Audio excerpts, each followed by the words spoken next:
प्रिय बाबु नानीहरू, हामी फेरि आज कक्षा 9 को नेपाली विषयको पहिलो पाठ 2 मितको कथाको बारेमा सामान्य छलफल गर्नेछौँ।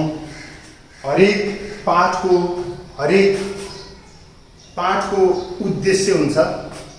यो कक्षा 9 को नेपाली विषयको पहिलो पाठ यो लोककथा दन्ते कथा यो कथा हो। 2 मितको कथा यो पाठको शीर्षक हो। यो यसको उद्देश्य छ, पहिलो कुरा त भाषाका प्रत्येक पाठहरूको एउटा उद्देश्य चाहिँ के हुन्छ भने भाषाका सबै सिपहरूलाई कसरी स्तरीकरण गर्ने, विद्यार्थीहरूको छात्र छात्राहरूको भाषालाई कसरी व्यवस्थित गर्ने भन्ने कुरा चाहिँ भाषा पाठ्यपुस्तकको र पाठ्यक्रमको मूल उद्देश्य हुन्छ। यो पनि त्यही उद्देश्यबाट निर्देशित छ।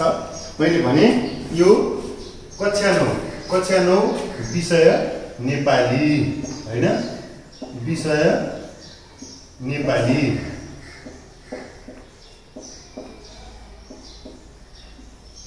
अब यसमा मैले पाठ 2 मितको कथा उद्देश्य भनिहालेँ नि मैले। यसका केही चरणहरू छन्, भाषा सिकाइका केही चरणहरू छन् र भाषा सिक्दा ध्यान दिनुपर्ने कुराहरू हुन्छन्।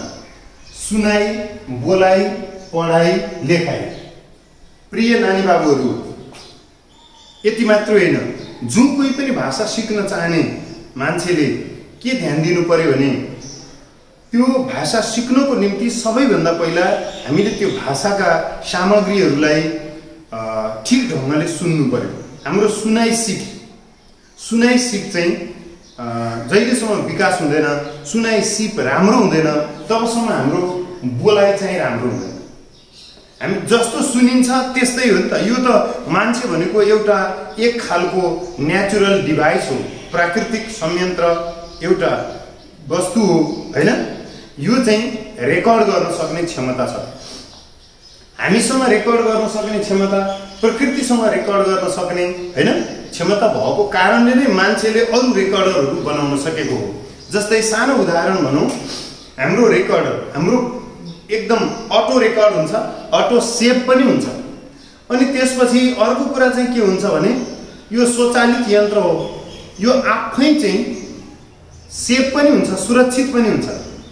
हामीलाई नर्सरी केजी पढ्दाका घटनाहरू, 1, 2 मा पढ्दाका घटनाहरू, 1, 2 कक्षामा पढ्दाका घटनाहरू पनि हामीलाई याद हुन्छन्। हामीले त्यसलाई रिकल गर्यौँ, अतीततिर फर्क्यौँ र सम्झ्यौँ हामीले हाम्रो अतीतलाई। भने हामी 1 कक्षामा पढ्दा स्कुल जान नमानेर आमाले गाली गर्दै 1-2 झापड दिएर स्कुल पठाएको घटना पनि सुन्न सक्छौँ। यहाँ सेभ छ, फाइल हामी ओपन गर्न सक्छौँ। विस्मरण हुन्छ हैन, भुल्छौँ, हामी बिर्सन्छौँ, त फेरि हामी सम्झने प्रयास गर्छौँ र हामी त्यो सम्झन सफल पनि हुन्छौँ। त्यसैले सुनेको कुरा यहाँ रेकर्ड हुन्छ, सुरक्षित हुन्छ, राख्छौँ, हामीले अभिलेखीकरण गर्छौँ। त्यसपछि त्यसैको आधारमा हामी बोल्छौँ। अहिले मैले जे चिजहरू बोलेँ नि, मैले रेकर्ड, यो इङ्ग्लिस वर्ड हो, यो नेपाली शब्द होइन। रेकर्ड भन्ने जुन मैले शब्द सुने, त्यो सुनिसकेपछि मैले त्यसलाई यहाँ सुरक्षित गरेँ। अनि त्यसपछि अहिले मैले बोलिरहेँ रेकर्ड भनेर, रेकर्ड यहाँ रेकर्ड थियो। त्यसैले मैले त्यो वर्ड रेकर्डलाई पनि यसरी चाहिँ अरूको अगाडि राख्न सकेँ। त्यस्तै गरेर कम्प्युटर भन्ने, कम्प्युटर यो पनि अङ्ग्रेजी वर्ड हो। उनीहरूले कम्प्युटर भनेर उच्चारण गरे, यसको प्रोनाउन्सिएसन जसरी गरे उनीहरूले, अनि त्यसलाई नजिकबाट हामीले चाहिँ अनुसरण गर्न, नक्कल गर्न, कपी गर्न खोज्यौँ र अहिले हामीले कम्प्युटर, मोबाइल भनेर भन्यौँ। मोबाइल भन्यो, त्यो भनेको सुनेपछि हामीले त्यो नक्कल गरेको। त्यसैले भाषा कसै न कसैको नक्कल गर्नुपर्ने हुन्छ। तसर्थ भाषा पाठशालामा, विद्यालयमा भाषा सिकाउने शिक्षिकाहरूले के ध्यान दिनुपर्छ भने हामीले बोलेको कुरा सकेसम्म वैध हुनुपर्दछ। भाषाको विधान हुन्छ, जसरी राज्यको मूल कानुन संविधान छ अनि अरू ऐन कानुनहरू हुन्छन्, नियमावलीहरू हुन्छन्, नीति नियमहरू हुन्छन्, त्यस्तै भाषाका पनि मूलभूत नियमहरू हुन्छन् र त्यो नियम यसको शुद्धाशुद्धि उच्चारणको बारेमा शब्दकोशले बोलेको हुन्छ। त्यसैले हामीले पढाउने मान्छेहरूले सकेसम्म मैले बोलेका कुराहरू ठिक हुनुपर्छ भन्ने आत्मविश्वास भन्ने योजनाभित्र राख्नुपर्छ। हाम्रो मनभित्र त्यो योजना हुनुपर्छ कि म ठिक बोल्छु, म शुद्ध बोल्छु, म सकेसम्म शुद्ध लेख्छु, यस्तो हुनु पर्यो। कहिले कहिले गल्ती हुनसक्छ, गल्ती हुन्छ कि भनेर डराएर सिकिँदैन, तर योजना नै गल्ती गर्ने चाहिँ हुनु हुँदैन। म अब यो कक्षा 9 को नेपाली पाठ्य पुस्तक हो, यो नेपाल सरकार शिक्षा मन्त्रालय, अहिले शिक्षा विज्ञान तथा प्रविधि मन्त्रालय भनेर भन्यो नि, त्यो मन्त्रालयले अनि त्यसको अनुमतिले यो चाहिँ प्रकाशित किताब हो। यो जनक शिक्षा सामग्री केन्द्रले चाहिँ यो चाहिँ शिक्षा विज्ञान तथा प्रविधि मन्त्रालय पाठ्यक्रम विकास केन्द्रले तयार गर्यो र यो चाहिँ जनक शिक्षा सामग्री केन्द्रले चाहिँ यसलाई प्रकाशित गर्ने काम गर्यो। अब यो किताबमा 2 मितको कथा पाठ 1 हो। अब यहाँ ब्ल्याक एन्ड व्हाइटमा हैन, श्वेत श्याम भनेर श्याम वर्णको भनेको श्याम भनेको कालो ब्ल्याक हो, श्वेत भनेको सेतो। त्यसैले कहिले कहिले हामी श्वेत श्याम श्वेत भनेर भन्यो, ब्ल्याक एन्ड व्हाइट टेलिभिजन भनेर भन्यो नि हो, श्याम श्वेत टेलिभिजन भनेर भन्यो, तर हामी त्यसलाई श्वेत श्याम पनि भन्यो हामीले हो। श्वेत भनेको सेतो, श्याम भनेको कालो, श्याम वर्णको भनेर भनेको कालो वर्णको भनेर भन्यो। यहाँ चाहिँ ब्ल्याक एन्ड व्हाइटमा छ। यहाँ हामी देख्न सक्छौँ, यहाँ हात्ती देखेका छौँ हामीले, हात्ती सजिलै देखिएको छ। यो भीमकाय हुन्छ, अजङ्गको जनावर हो। अहिले पृथ्वीमा रहेका थलचरहरूमध्ये, थलचर भनेको के हो? थलमा जमिनमा रहने। यद्यपि हात्ती पानीमा पनि जान सक्छ, पौडी खेल्छ, निस्किन्छ, तर पानीमै बास बस्ने माछा जस्तो होइन, गोही जस्तो होइन, यो होइन घुङ्गी जस्तो होइन। त्यसैले यसलाई थलचर भनियो। जलमै रहनेलाई जलचर भनिन्छ, थलमा पनि जलमा पनि रहने त्यसलाई उभयचर भनिन्छ। भ्यागुता माछालाई पाखामा ल्यायो भने मर्छ केही समयपछि, तर भ्यागुतो पाखामा पनि हुन्छ अनि पानीमा पनि हुन्छ। उभयचर जता पनि भन्छौँ नि हामी, उभयलिङ्गी भन्ने, त्यो भाले पनि होइन, पोथी पनि होइन, अथवा दुईटै लिङ्ग बुझाउने भनेर भन्नु हो। त्यसैले यहाँ चाहिँ हामीले जलचर र थलचरको कुरा गर्दा, थलचर जमिनमा रहने जनावरहरूको कुरा गर्दा हात्ती ठुलो, बाँकीमा ठुलो जनावर हो। हामीले डाइनोसर देखेनौँ। डाइनोसर हेर्नको निम्ति अहिले हामीलाई जुरासिक पार्क हेर्नुपर्छ। जुरासिक त्यो कृत्रिम संसार हुने जन्तुहरूको हो, जुरासिक पार्क, त्यहाँ हामी देख्न सक्छौँ। अरू बनाएको कृत्रिम डाइनोसरहरू देख्छौँ हामी, ठुलो भीमकाय जीव भनेर, त्यो चाहिँ लोप भएर गयो, नासियो। अब अहिले भएका मध्ये ठुलोमा पर्छ हात्ती। त्यसैले हात्ती देखिएको छ। अनि हात्तीको यहाँ माथि टाउकोतिर कानतिर देखिएको छ एउटा चरा। अलि यहाँ चाहिँ राम्रोसँग हेऱ्यो भने त्यहाँ एउटा लाटोकोसेरो देखिन्छ। यो हात्ती र लाटोकोसेरो दुईटा मित हुन्। उनीहरू एक आपसमा एकदम साह्रै घनिष्ठ सम्बन्ध भएका दुईटा मित्रहरू मित हुन्। ती मितको कथा चाहिँ यहाँ छ। अब हामीले यो कथाका माध्यमबाट यो कथा हामी सुन्छौँ, म पढ्छु, भाइ बहिनीहरूले बाबु नानीहरूले सुन्ने, अनि सुन्दाखेरि त्यसको सुनाइको कुरा रहन्छ।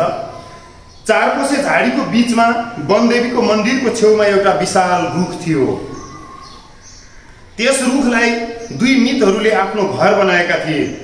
ती 2मा एउटा लाटोकोसेरो थियो, अर्को चाहिँ हात्ती थियो। उनीहरू एक अर्कासित मान्छेको भाषामा कुरा गर्थे र मान्छेले जस्तै मित्रताको व्यवहार पनि गर्थे। मैले पढेको सुनेका छौ नि, तिमीहरूले राम्रोसँग सुनेको छौ कि छैन? प्रश्न छ कि छैन मैले बोलेको? चारकोसे झाडीको बीचमा वनदेवीको मन्दिरको छेउमा एउटा विशाल रुख थियो। विशाल भनेको ठुलो। त्यस रुखलाई 2 मितहरूले आफ्नो घर बनाएका थिए। अब रुखलाई कसरी घर बनाए? यो कथा हो, दन्ते कथा, लोक कथा। त्यसैले यो लोक कथामा, दन्ते कथामा जनावरहरू बोल्छन्, रुख पात पतिङ्गरहरू, डाँडा पाखाहरू, निर्जीव वस्तुहरूमा पनि जीवन भर दिने काम गरेका हुन्छन् हो। त्यो त्यति बेलाका परम्परागत कथा सिर्जना गर्नेले। यो फेरि सङ्कलित हो, यो कसैले भन्दै भन्दै भन्दै यहाँसम्म आइपुगेको। यसको रचनाकार भन्दा पनि यसका संकलनकर्ताहरू, लोकगीत, लोककथा, लोक साहित्य यो चाहिँ एउटा लोक मान्छेको समाजमा प्रचलित चीजहरू हुन् अनि त्यहाँबाट यो सर्दै सर्दै एउटा पुस्ताबाट अर्को पुस्तामा सरेर आएको हो। उनीहरू एक अर्कासित मान्छेको भाषामा कुरा गर्थे र मान्छेले जस्तै मित्रताको व्यवहार पनि गर्थे। आफ्ना मितलाई बोलाउन सजिलो होस् भनी तिनले नाम पनि मान्छेकै जस्ता राखेका थिए। लाटोकोसेरोको नाम नेत्रलाल थियो भने हात्तीको नाम चाहिँ कर्णकान्त थियो। अब मैले यति बोलिसकेपछि जसले अक्षर जानेको छ त्यो मान्छेले त्यसरी नै पढ्न सक्ने अवस्था हुन्छ। अब पढाइ यो सुन्यो नि त, ठिक सुनिसकेपछि अब बोल्न सकिन्छ। सुन्यो, हामीले ठिक सुन्यौँ भने अब ठिक बोल्न सक्छौँ। हामी जस्तो सुन्यौँ त्यस्तै बोल्ने हो। जे रेकर्ड गर्छौँ हामी नि, अनि त्यसपछि टेप रेकर्डरमा कहीँ पनि भिडियो रेकर्ड गर्यौँ, अडियो रेकर्ड गर्यौँ। श्रव्य दृश्य सामग्री भिडियो भनेको, अडियो भनेको श्रव्य सामग्री, अडियो सुन्ने कुरा हो। अडियो रेकर्ड गर्यौँ वा त्यो भिडियो रेकर्ड गर्यौँ, त्यो रेकर्ड गर्दा हामीले जे जस्तो स्वरमा रेकर्ड गरेका छौँ त्यस्तै स्वर सुनिन्छ। जस्तो दृश्य रेकर्ड गरिएको छ त्यस्तै दृश्य देखिन्छ। हो, हामीले जस्तो बोल्छौँ, जस्तो सुन्छौँ, हामीले त्यस्तै बोल्ने हो। करिब करिब त्यो आफूले सुने अनुसारको बोल्छ मान्छेले। नेत्रलाल पन्छी हुनाले रुखका हाँगामा चढेर सुत्ने गर्थ्यो र कर्णकान्त चाहिँ रुखको फेदमै रात बिताउँथ्यो। अब यो कथा यो बनाउँदाखेरि पनि याद गरिएको हुन्छ कि हात्ती किन रुखको हाँगामा गएर सुतेन अनि लाटोकोसेरो किन फेदमा बसेन भन्दा बडो विचित्रको चिज छ। प्रकृतिले जिउने कला फरक फरक दिएको छ। बाघ होइन, भालु यिनीहरू ओडारमा बस्छन्। बाघ ओडारमा बस्छ, सिंह ओडारमा बस्छ। पानीमा बस्ने माछा हुन्छ, गोही हुन्छ, गमटाहरू बस्छन् होइन।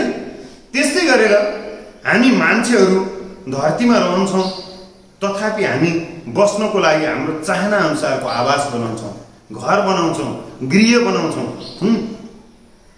अरूका बसाइहरू चाहिँ फरक किसिमका हुन्छन्। अब त्यहाँ हात्ती चाहिँ अजङ्गको ठुलो हुन्छ होइन। भीमकाय भन्यो, भीमकाय के भनेको? काया भनेको शरीर हो, स्वरूप हो, रूप हो। भीम भनेको पाण्डव युधिष्ठिरका भाइ भीम चाहिँ एकदम विशाल मान्छे, सबैलाई ठिक पार्दिने ठुलो भने शक्तिशाली। त्यसैले हामी भीमकाय भनेको भीमको जस्तै शक्ति भएको, भीम जस्तै यमानको अजङ्गको भन्यो हात्तीलाई। अनि हात्ती त रुखमा चढ्न सक्दैन नि त। अनि हात्ती रुखमा चढ्न सक्दैन, हात्ती तलै भए पनि हात्तीलाई खतरा हुँदैन, किनभने हात्तीलाई कुनै पनि जनावरले आँट्न सक्दैन जित्नको निम्ति हो। बुढो भएर अल्झिएर अप्ठ्यारोमा पर्दा बाघले, सिंहले, अरू कसैले त्यसलाई घाइते पार्लान्, मार्लान् नै दोस्रो कुरा। तर स्वाभाविक रूपले हात्तीलाई अरू कुनै जनावरले आक्रमण गर्ने हिम्मत गर्दैनन्। त्यसैले जहाँ पनि हो रहन सक्छ, रुखको फेदमा ऊ चाहिँ ओझेल त्यो घाममा, अरू बेला पनि त्यहाँ बस्ने। अनि चरा चाहिँ हात्ती जसरी भुइँमा भयो भनेदेखि त जम्मै स्यालले पनि, वन बिरालोले पनि, अरू चिजबिजले पनि चरा त सुरक्षित हुँदैनन्। त्यसैले चराहरू सुरक्षित हुनको निम्ति उनीहरू रुखका हाँगामा अग्ला अग्ला ठाउँहरूमा बस्दछन्। यो पनि चिज मिलाउनु पर्छ नि त। कथा त हिजो बन्दैमा यो बनेर आएको छ। त्यसैले अनि लाटोकोसेरो चाहिँ रुखको हाँगामा माथि बस्थ्यो, तल चाहिँ अर्को मित कर्णकान्त बस्थ्यो। यसरी चाहिँ उनीहरूको जिन्दगी चलिरहेको थियो। नेत्रलाल पन्छी हुनाले रुखका हाँगामा चढेर सुत्ने गर्थ्यो र कर्णकान्त चाहिँ रुखको फेदमै रात बिताउँथ्यो। दिनभरि ती आफ्ना आफ्ना आहारका खोजीमा एक्लै एकातिर लाग्थे। तर साँझ पर्दा नपर्दै ती आफ्ना घरतिर फर्किसक्थे र एक अर्कालाई दिनभरि आफूले देखे भएका कुराहरूको बेली विस्तार लगाउँथे। बेली विस्तार गर्ने सबै कुराहरू, इति वृत्तान्त, सम्पूर्ण चिजहरू भन्ने। अनि चराचुरुङ्गीहरूको जिउने कला र अनि हात्ती घोइडाहरूको जिउने कला फरक फरक छ। हात्ती शाकाहारी चिज छ, त्यही जङ्गलमा बस्छ। अर्को चितुवा, हुँडार, बाघ होइन, सिंह यिनीहरू मांसाहारी छन्। अब यो चाहिँ चराहरू चाहिँ उडेर हेर्दै जान्छन् चारा खोज्ने, अनि त्यसपछि फलफुल, किरा फट्याङ्ग्राहरू आदि इत्यादि खाने। र यसरी किरा फट्याङ्ग्रा खाएर त हात्तीको जिन्दगी त चल्दैन। सुनेकै छौँ हामी हात्तीको मुखमा जिरा भने। जिरा सानो छ, तर जिरा नै घाँटीमा अड्किएर मर्ने खालका चराहरू पनि हुन्छन्, साना किट पतङ्गहरू पनि हुन्छन्। कसैको निम्ति जिरा धानिन साध्य हुन्छ, कसैको निम्ति जिरा मानिन साध्य हुन्छ, मान्नै नमिल्ने खालको हुन्छ। त्यसैले आफ्नो आफ्नो ढङ्गले उनीहरू आहाराको खोजीमा हिँड्थे र बेलुका फेरि उनीहरू साँझ पर्दा नपर्दै आफ्नो वासस्थानमा आइपुग्थे र दिनभरि घटेका घटनाहरू सुनाउँथे एक अर्काले। अब यही सन्दर्भमा मैले नानी बाबुहरूसँग पनि भने प्रत्येक दिन केही न केही घटनाहरू घट्छन् नि त हाम्रो जीवनमा पनि। अब यसलाई चाहिँ अरूलाई नसुनाए पनि तिमीहरूले आफैले लेखेर राख्नु, दैनिकी कम्तीमा पनि एउटा अनुच्छेद अथवा मिल्छ सकिन्छ एक पेज, एक पृष्ठ लेख्ने, दिनभरि घटेका घटनाहरूलाई संक्षिप्त रूपमा लेख्ने। हेर त्यो चिज साह्रै ठुलो सम्पत्ति बन्छ। व्यक्तिको निम्ति साह्रै सम्पत्ति बनेको चिज समाज र राष्ट्रको निम्ति विशाल सम्पदा बन्न सक्दछ। तिमी आजको सानो मान्छे भोलि गएर एउटा विशाल व्यक्तित्व निर्माण गर्न सक्छौ। तिमीहरूलाई थाहा छ नेहरूज लेटर, जवाहरलाल नेहरूले आफ्नी छोरी इन्दिरा गान्धीलाई जेलमा बस्दा लेखेर पठाएका चिठीहरू अहिले संसारभरिका मान्छेहरूको निम्ति प्रेरणाको विषय बने। एउटा बाउबाट एउटा छोरा वा छोरी कसरी लाभान्वित हुन सक्दछन्, जेलमा परेको बाउले पनि विशाल संसारको बारेमा आफ्नो घरमा स्वतन्त्र रहेकी छोरीलाई वा छोरालाई कसरी सिकाउन सक्छन् भन्ने कुरा हामी त्यसबाट बुझ्न सक्छौँ। त्यस्तै गरेर तिमीहरूले अटोबायोग्राफी, जीवन वृत्तान्त हैन, आफ्नो आत्मवृत्तान्त, नेल्सन मण्डेलाको, महात्मा गान्धीको हैन, हाम्रै पनि आजभोलि त त्यो चलन आएको छ। तिमीहरूको निम्ति भोलि यो समाजको निम्ति, नेपालको निम्ति यो ठुलो योगदान गर्यो तिमीहरूले भने भोलि तिमीसँग सम्बन्धित चिजहरू समाजले खोज्छ र त्यो समाजमा हाम्रो राष्ट्रिय सङ्ग्रहालयमा रहन्छ। त्यति मात्र होइन, तिम्रो व्यक्तित्वको आकार जति जति बढ्दै जान्छ संसारले तिमीलाई त्यति खोज्छ। विश्व स्तरमा हामीले ख्याति आर्जन गर्न सक्यौँ भने संसारभरिका महत्त्वपूर्ण सङ्ग्रहालयहरू हाम्रा सूचनाहरूको खोजीमा हुन्छन्। त्यसैले यिनीहरूले दुईटा मितहरूले दिनभरिका घटना एक अर्कालाई सुनाउने गर्दथे। उनीहरू लेख्न जान्थेनन्, पढ्न जान्ने थिएनन्, तर तिमीहरू लेख्न पढ्न जान्ने मान्छे हो। त्यसैले बुवा आमालाई, दाइ दिदीलाई सुनाउने त गरौला, सुनाऊ बेला बखतमा, तर आफूले नै त्यसलाई पुँजीकरण चाहिँ गर्नुपर्छ। जसरी नगद पैसालाई हामी ब्याङ्कमा लगेर सञ्चित गर्छौँ, नगद मौजदात यति छ भनेर, मैले डिपोजिट यति गरेँ ब्याङ्कमा, यति जम्मा छ भनेर हामी चाहिँ आफ्नो अकाउन्टमा चाहिँ कति पैसा छ भनेर हिसाब किताब गर्न सक्छौँ, सम्पत्ति त्यहाँ जोगिन्छ। त्यसरी नै सूचनाको संरक्षण पनि गर्नुपर्दछ। व्यक्तिगत रूपमा आफूले प्राप्त गरेका ज्ञान गुणका कुराहरूको सूचना पनि हामीले सुरक्षित राख्न सक्यौँ भने त्यो भोलिको पुस्ताको निम्ति काम लाग्छ, आफैलाई पनि काम लाग्छ र महत्त्वपूर्ण भयो भने देशको निम्ति। तिमीहरूले अहिले सुनेका छौ हाम्रो देशको नक्सा, नयाँ नक्सा छापिएको छ। हिजो हामीले देख्दै नदेखेको आकारमा अहिले नक्सा छ, हामी दङ्ग परेका छौँ। हाम्रा बाउहरूले पनि नदेखेको नक्सा हामीले अहिले देखिरहेका छौँ भन्दा पुराना 8 कक्षाको किताबमा छापिएको नक्सा देखेर अनि हामीलाई थाहा भयो कि पहिला यस्तो नक्सा रहेछ, हाम्रो सीमा यो रहेछ। एकजना मान्छेले त्यो जोगाएर राखिदिँदा यति वर्ष 60-80 वर्षपछि पनि फेरि हामीले हाम्रो साथ सीमाको बारेमा खोजी गर्न सक्यौँ, संसारभरिले हाम्रो आवाज लैजान सक्यौँ। त्यसैले तिमीले आफ्नो जिन्दगीमा घटेका साना घटनाहरूको पनि टिपोट गर्यो भने पछि त्यो घटना समाजको सम्पत्ति बन्न सक्दछ। बेली विस्तार लगाउँथे। तिनीहरू यसरी बिनबिच्चमा कुरा मात्र दोचार्दैनथे, परेका बेलामा आफ्ना मितका लागि ज्यानै समेत दिनु परे पनि खुसी साथ दिन्थे। उनीहरू बेली विस्तार लगाउने जम्मै बयान गर्ने भयको इति वृत्तान्त भन्ने हो। अनि अब यो कुरा गर्नको लागि कुरा गर्ने, चलाउनको लागि मात्रै, भन्नको लागि मात्रै भन्दैनथे। बिनबिच्चमा कुरा मात्र दोचार्दैनथे। उनीहरूले परेका बेलामा आफ्ना मितका लागि ज्यानै समेत दिनु परे पनि खुसी साथ दिन्थे, कहिल्यै पछि हट्दैनथे। आजभोलि जताततै स्वार्थको जगजगी भएकाले हामीलाई यस्तो मित्रताको उल्लेख हुँदा आश्चर्य लाग्न सक्ला, तर नेत्रलाल र कर्णकान्त साँच्चै नै पाइ नसक्नुका मित थिए। अब जगजगी भयो, कसैको विश्वास गर्न सकिने अवस्था छैन। बाउले छोरो ठगेको छ, छोराले बाउ ठगेको छ होइन।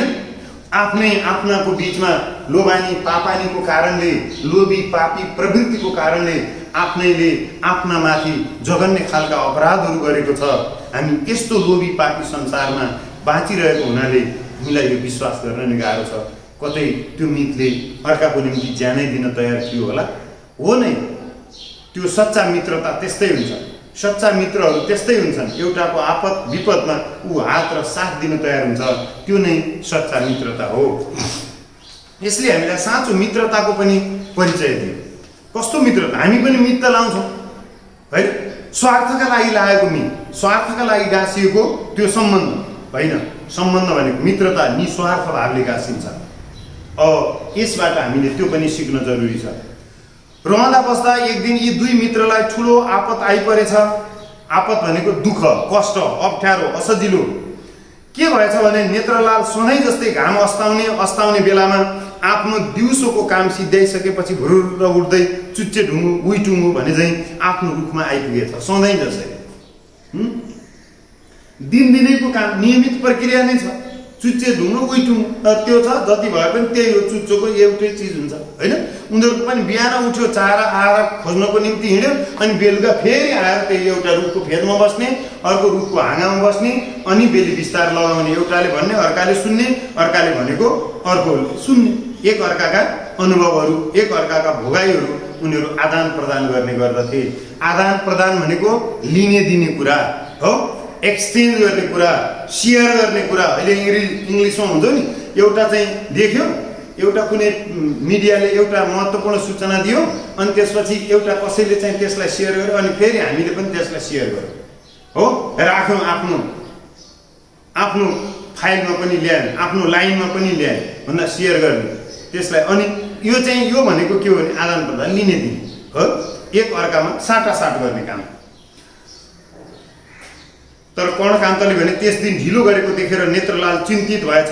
चिन्तित हुनु पनि स्वाभाविकै थियो, किनभने कर्णकान्त कहिल्यै पनि घर फर्कन ढिलो गर्दैन थियो। हो, नेत्रलाल उड्ने जन्तु हुनाले टाढा टाढा घुम्न पुगे पनि बेगसित उडेर समयमै घर फर्कन्थ्यो। तर कर्णकान्त उड्न नसके पनि ऊ आफ्नो यमानको जिउलाई जताबाट र जसरी भए पनि त्यस रुखका फेदमा घाम अस्ताउँदा नअस्ताउँदै ल्याइ पुर्याउँथ्यो। त्यस दिन भने अचम्मै भएछ। घाम अस्ताइसकेछ र पनि कर्णकान्त फर्केन छ। बिस्तारै किराहरूको एकहोरो किरिरी बढ्दै गएछ। अँध्यारो चारैतिरबाट झ्वाप्प छोप्दै ल्याएछ र झमक्क साँझ परेछ। जताततै अँध्यारोले छोप्यो, साँझ पर्यो। नेत्रलालको मन आतेशले छटपटाउँदै गएछ। उसको छाती कति थिच्दा पनि बुरुक बुरुक उफ्रन छाडेन छ। बाबैनी के भएको यस्तो? यतिका वर्षसम्म यी दुई मित्रले एक अर्काका साथमा जीवन बिताएका थिए। यस्तो कहिल्यै पनि भएको थिएन। कुनै ऊ जस्तै ठुलो जीवकी ढोइ नै पो उसले भेट्यो कि त्यसले अभिन्न मित्रलाई उसबाट चटक्क चुडाएर लगी कि? अरे, कर्णकान्तले आफ्नो मित्रलाई बिहान भनेरै गएको भए उसको मुटु यसरी ढुकढुक त हुने थिएन। उसलाई यस्तो असाध्य वेदनाले खग्रास त पार्ने थिएन। अब ढोइ र मत्ता, हात्ती मात्रै हात्ती भन्दा त्यो भाले हो कि पोथी हो यसै थाहा हुँदैन। तर ढोइ भनेको पोथी हात्ती हो भने मत्ता भनेको भाले हात्ती। लाटो कोसेरोसँग रहेको हात्ती चाहिँ भाले हात्ती रहेछ। त्यसैले कुनै पोथी हात्ती भेटियो र अनि उनीहरूको बिचमा प्रेम सम्बन्ध रह्यो कि एउटाबाट अर्को प्रभावित भएर एक जोडी भएर उनीहरू कतै हिँडे कि होइन? हामी कहाँ त त्यस्तो छ नि, आफ्नो स्वार्थ पुरा भएपछि अरू सबै त्याग्ने। त्यहाँ लाटो कोसेरोले त्यतिसम्म सोच्न पर्यो। तर यथार्थ त्योभन्दा फरक थियो। हामी पछि पुग्छौँ त्यहाँ। के रहेछ? ढोइ भनेको पोथी हात्ती, भाले हात्तीलाई के भनिन्छ? मत्ता हो। कर्णकान्तले आफ्नो मित्रलाई बिहान भनेरै गएको भए उसको मुटु यसरी ढुकढुक त हुने थिएन। उसलाई यस्तो असाध्य वेदनाले खग्रास त पार्ने थिएन। खग्रास ढाक्यो, वेदनाले ढाक्यो।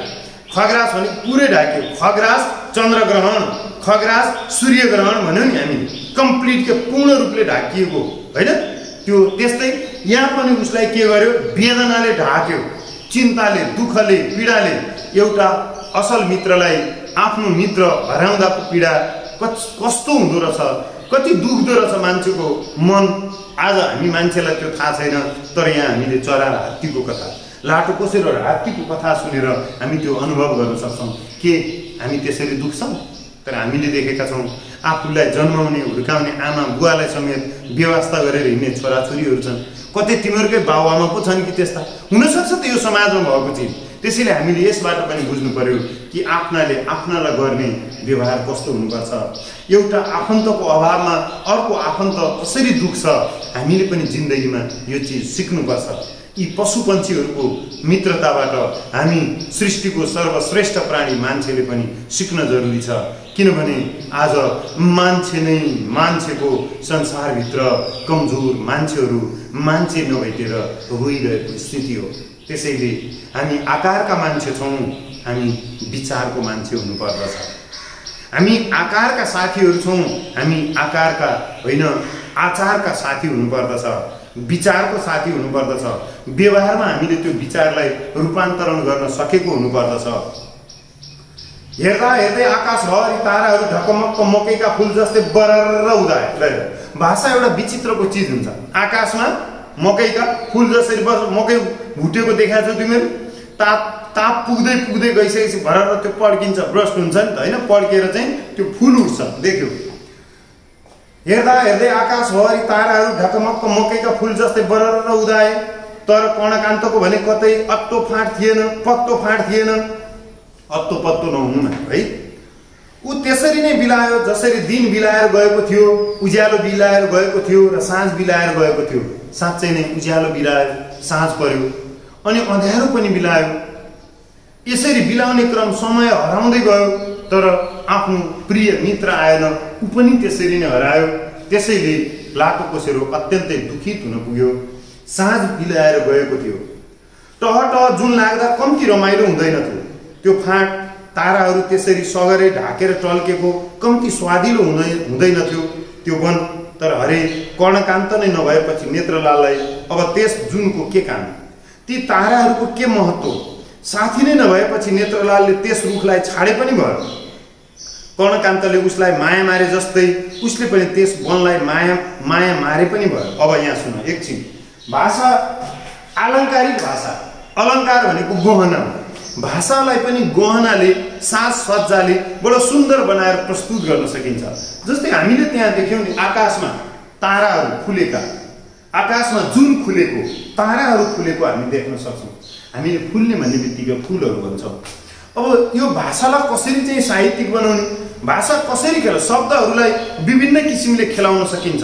जस्तै हामी नेपालको वर्णन गर्नु पर्यो भने हामी भन्न सक्छौँ, जुरुक्क उठेर आकाश चुम्ने प्रयास गरिरहेको सगरमाथा देख्दा, जुरुक्क उठेर आकाश चुम्ने प्रयास गरिरहेको सगरमाथा देख्दा मलाई पनि उठु उठु लाग्छ साथी, मलाई पनि उठु उठु लाग्छ साथी। जताततै कोरोनाले सताइरहेको बेलामा सेती लुके जसरी मलाई पनि लुकु लुकु लाग्छ साथी, सेती लुके जसरी मलाई पनि लुकु जस्तो लाग्छ। ल मैले के कविताका भावना, यो अहिले नै मैले भने कविता, यो गद्य कविता भने मैले यो कवितात्मक प्रस्तुति पनि छ। त्यसैले हामीले शब्द नेपालको वर्णन गर्यो। चाँदी चाहिँ टल्कने हिम शिखरहरूलाई नेपाल भन्न सकिन्छ। लालीगुराँस र सुनगावा ढकमक्क फुलाएर गजधुम्म उठेका पहाडहरूलाई नेपाल भन्न सकिन्छ। नाच्दै नाच्दै कहिले नथाक्ने अथक नाचिरहने फेवा र रूपालाई नेपाल भन्न सकिन्छ। संसारभरि शान्तिका दूत भनेर चिनिने गौतम बुद्धको जन्मथलो लुम्बिनीलाई नेपाल भनेर चिन्दा हुन्छ। धरतीको सबैभन्दा अग्लो सगरमाथाको उचाइ भन्दा एक मान्छे बढी भएर गएकी पासाङ लामुलाई नेपाल भन्दा हुन्छ। मैले यति भने संसारको सर्वोच्च शिखर सगरमाथा भन्दा एक मान्छे अग्लिएर सदाको लागि बिदा भएकी पासाङ लामुलाई नेपाल भन्दा हुन्छ। प्रिय बाबु नानीहरू, सगरमाथामा चढेको मान्छे भनेपछि त चुचुरोमा टेकिसकेपछि चुचुरो भन्दा कति अग्लो हो त भन्दा एक मान्छे ऊ बराबरको अग्लो। यसरी शब्दमा शक्ति दिन सकिन्छ। तिमीहरूले आफ्नो भाषालाई शक्तिशाली बनाउनु पर्नेछ। म मेरो तर्फबाट मेरा मान्छेहरूको भाषालाई सशक्त बनाउनको निम्ति प्रयत्न गरिरहेछु, तर तिमीहरूले मलाई साथ दिनुपर्छ। म चाहन्छु हामीसँग जे जस्तो शक्तिशाली भाषा छ त्योभन्दा धेरै शक्तिशाली भाषा अबको नयाँ पुस्तामा हुनुपर्छ। प्रिय बाबु, सबैभन्दा नयाँ जेनेरेसनको मोबाइललाई सबैले मन पराउँछन्। त्यसको फङ्सन पनि बढी हुन्छ, त्यसले गर्न सक्ने क्षमता बढी राख्दछ। त्यस्तै हामी पुरानो एडिसनका डिक्सनरी हौँ, नयाँ एडिसनको नयाँ संस्करणको शब्दकोश जस्तै लोभलाग्दो बन्नुपर्छ तिमीहरू। नयाँ जेनेरेसनको कम्प्युटर जस्तै सबैले आँखा लगाउने खालको मान्छे बन्नुपर्दछ तिमीहरू। हरेक शिक्षकहरूको यही सोच हुन्छ, मेरो सोच ठ्याक्कै त्यही। अब म फेरि भनौँ, यहाँ देख्नु त भाषामा अलङ्कारिकपन त्यही चिज हो। तिनै शब्दहरूलाई हामीले खेलाएर होइन भने त मैले अब पहाड पनि त्यसरी बस्छ, लाली गुराँस र सुनगावा ढकमक्क फुलाएर गजधुम्म बसेको पहाड जस्तै भनेर। पूर्व मेचीदेखि पश्चिम कालीसम्म लमतन्न हरियो गलैँचा जसरी फैलिएको नेपाली तराई लमतन्न फैलियो तराई हो। लाली गुराँस र सुनगावा फुलाउने पाखा र पखेराहरू गीत गाउँदै सुसाउँदै बग्ने नद नदीहरू सङ्गीतकार जसरी सङ्गीत नयाँ नयाँ सङ्गीतहरू उत्पादन गर्दै झर्ने झरनाहरू झङ्कार हुन्छ नि। अब यसरी शब्दले प्रकृतिको सुन्दरतालाई एकदम जसरी एउटी नयाँ बधुलाई एउटी नयाँ दुलैलाई फुलीले बुलाकीले ढुङ्गीले यहाँ लगाएको अरू सबै नयाँ वस्त्र भूषणहरूले उसको सुन्दरतामा अरू थप सुन्दरता प्रदर्शन गरेको हुन्छ, प्रदान गरेको हुन्छ। त्यसरी नै भाषाले पनि विषय वस्तुलाई थप प्रभावकारी र सुन्दर बनाएर प्रस्तुत गर्न सहयोग गर्छ। हो, भाषा त्यस्तै हुनुपर्दछ। विज्ञानमा त्यस्तो हुँदैन, किन विज्ञानमा तथ्यपरक हुन्छ, तर साहित्य चाहिँ अनि सधैँको मान्छे सामान्य स्वाभाविक रूपबाट जन्मिँदा र मर्दाखेरि देखिएको मान्छे जस्तो हो। विज्ञान निरस हुन्छ विज्ञान, तर साहित्य रसभरी, साहित्य मिठास युक्त हुन्छ, हुनैपर्छ। सायद मिठास भएन भने, रस भएन भने साहित्यको अर्थ रहँदैन। त्यसैले यो पनि साहित्यको एउटा विधा अन्तर्गत होइन, कथा विधा अन्तर्गत, लोककथा दन्त्य कथाले भने पनि हो। त्यसैले यहाँको भाषामा एक खालको सुन्दरता, एक खालको रस, एक खालको आकर्षण छ। यहाँ रात छिप्पिँदै गयो तर कर्णकान्तको सुईकोसम्म पनि नेत्रलालले पाएन। हो, उडेर खोज्न जान सक्थ्यो, तर त्यसै बेला कर्णकान्त लमक झमक गर्दै त्यहाँ आइपुग्यो भने उसले पखेटा भ्याट भ्याट गर्यो, बिरहको उलुलुलु स्वर उराल्यो र नरमाइलोसित आङ मर्कायो। उसको मेद कतै देखा परेन। जुन उसरी नै पर देखिने नदीको पानीमा टलल्ल टल्किरह्यो, जुन उसरी नै पर देखिने नदीको पानीमा टलल्ल टल्किरह्यो, ताराहरू चिसै चम्किरहे र रात सुलुल्लु चिप्लिरह्यो। म तिमीहरूलाई अत्यन्तै प्रसिद्ध निबन्धकार तारानाथ शर्माको निबन्ध घनघस्याको उकालोको एउटा वाक्य सापटी लिएर तिमीहरूको बिचमा राख्नु। यो हिउँ मेरो थियो, मेरो मुटुको थियो, हिमाली हार्दिकता बोकेको र चम्किलो थियो। घनघस्याको उकालो चढ्दा उनले अनुभूति गरे, यो हिउँ मेरो थियो, मेरो मुटुको थियो, हिमाली हार्दिकता बोकेको र चम्किलो थियो। त्यही भनिएको छ। मैले दार्जिलिङमा पनि हिउँ देखेको थिएँ, बेलायततिर बरालीमा पनि मैले हिउँ चिप्ली खेलेको थिएँ, तर नेपाली हिउँ देख्दा मलाई छुट्टै अनुभूति भयो, किनकि यो हिउँ मेरो थियो, मेरो मुटुको थियो, हिमाली हार्दिकता बोकेको र चम्किलो थियो। भाषा त्यस्तो हुन्छ। यसरी हामीले विषयवस्तुलाई पाठकहरूको दिल छुने बनाएर प्रस्तुत गर्न सक्नुपर्दछ। जसरी हामीलाई औधी माया गर्ने आमाले हामीलाई सबैभन्दा रुच्ने गरी खाना बनाएर दिनुहुन्छ, हामीलाई औधी माया गर्ने हाम्रा गुरु गुरुआमाहरूले हामीलाई साह्रै रुच्ने गरी नयाँ नयाँ चिजहरू सिप र सिर्जनाहरू दिनुहुन्छ, त्यसरी नै भाषाका माध्यमले विषयवस्तुलाई पाठकहरूले, श्रोताहरूले, दर्शकहरूले रुचाउने गरी दिने प्रयास गरिनुपर्दछ, दिने प्रयास गर्नुपर्छ। हामीले यो कथाले भाषामा पनि त्यो कोटि प्राप्त गरेको छ। जुन उसरी नै पर देखिने नदीको पानीमा टलल्ल टल्किरह्यो, ताराहरू चिसै चम्किरहे र रात सुलुलुलु चिप्लिरह्यो। कर्णकान्त हराएको थियो, तर त्यस्तो ठुलो कुराले पनि तिनमा कुनै बिरह ल्याउन सकेन। एउटा नेत्रलाल मात्र त्यसै भुटभुटिरहेको थियो। ल, रात गयो होइन, जुनहरू आकाशमा छन्, ताराहरू टिमटिमाइरहेका छन्। हो, उसलाई एउटा पीडा छ, चिन्ता छ, तर स्वाभाविक रूपले रातहरू चिप्लिरहेको हो त।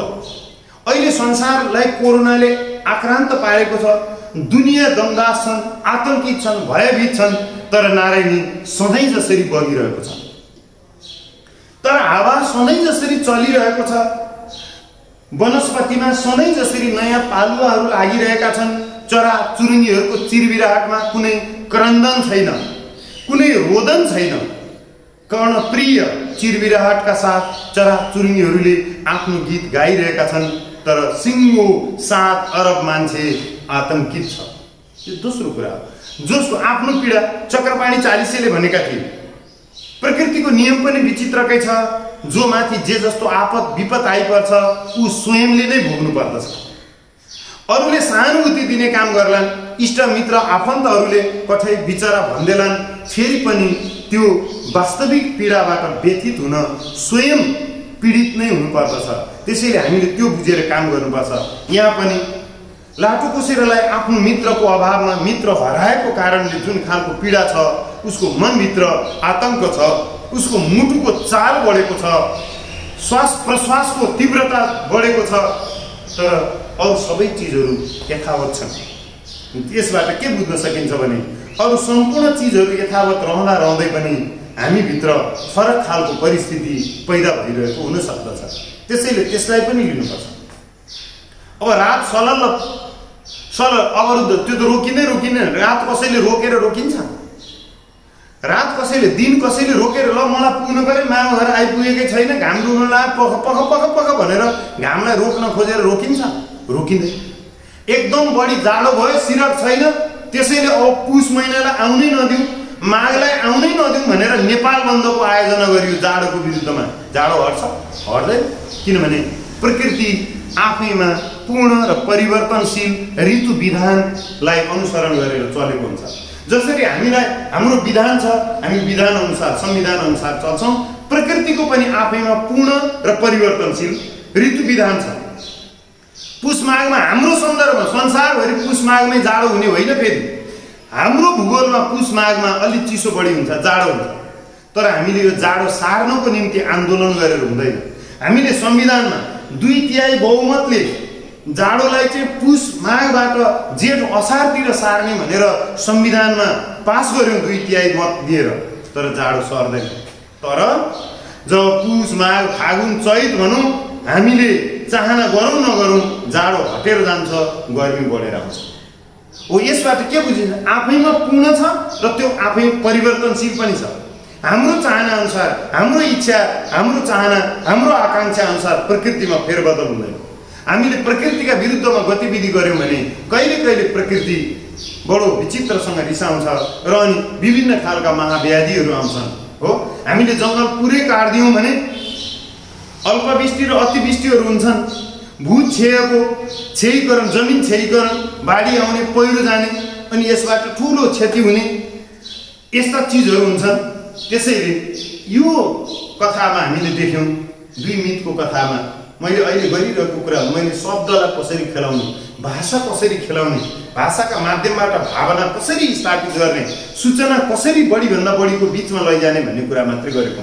अब मैले भनिरहँदाखेरि यो व्याख्यानबाट यहाँ हाम्रो इन्टरेक्सन हुन पाएन, हाम्रो संवाद हुन पाएन, आदान प्रदान हुन पाएन, किनभने यो अहिले कोही पनि कक्षामा बाबु नानीहरू छैन। म एक्लै शिक्षक बोलिरहेको छु, तथापि मैले बोलेको नानी बाबुहरूले सुनेको हुनुपर्छ, त्यो सुनाइ तिमीहरूको ठिक हुनुपर्छ। अब त्यो सुने अनुसार बोल्नुपर्छ। त्यो बोलीको स्तर बढिसकेपछि पढाइ, अब पढ्न सक्छौँ हामी, पढिसकेपछि लेखाइ। मैले यही हेर्दा पनि यो चाहिँ अलि मिलाएर लेखाएको छु, यो लेखाइ स्तरीकरण त्यसरी जानुपर्छ। अब यहाँ एउटा चीज हेरौँ है, सुनाइ। यस्तो किन लेखिनु होला त? पदवर्ग छुट्याउ भन्दा तिमीहरूले 8 कक्षामा पनि पढेका छौ। सुनाइ, यसको कोटि नै वर्ग नै फरक हो। यो सुनाइ भाववाची नाम हो, भाववाची नाम, यो नाम हो, यो चाहिँ यो क्रियापद हो। ल, मैले यही भने नि, सुनाइ, सुन आई प्रत्यय, धातुमा आई प्रत्यय लाएर सुनाइ भाववाची नाम बन्यो। हो, अब यो दीर्घ जस्तै वाक्य बनाइदिउँ।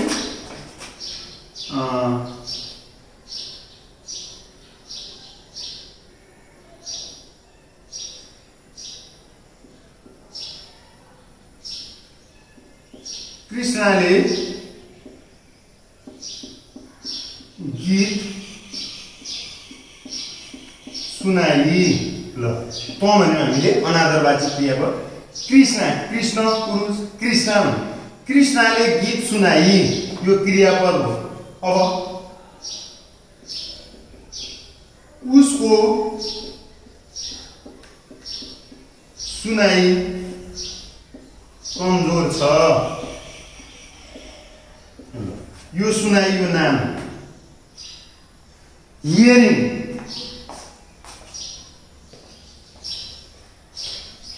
यो चाहिँ उसको सुनाई कमजोर छ, उसको सुन्ने क्षमता, यो चाहिँ नाम हो, यो चाहिँ क्रियापद हो। त्यसैले यहाँ सुनाई, बोलाइ, पढाइ, लेखाइ सबै नाम पदहरू भाववाची नाम।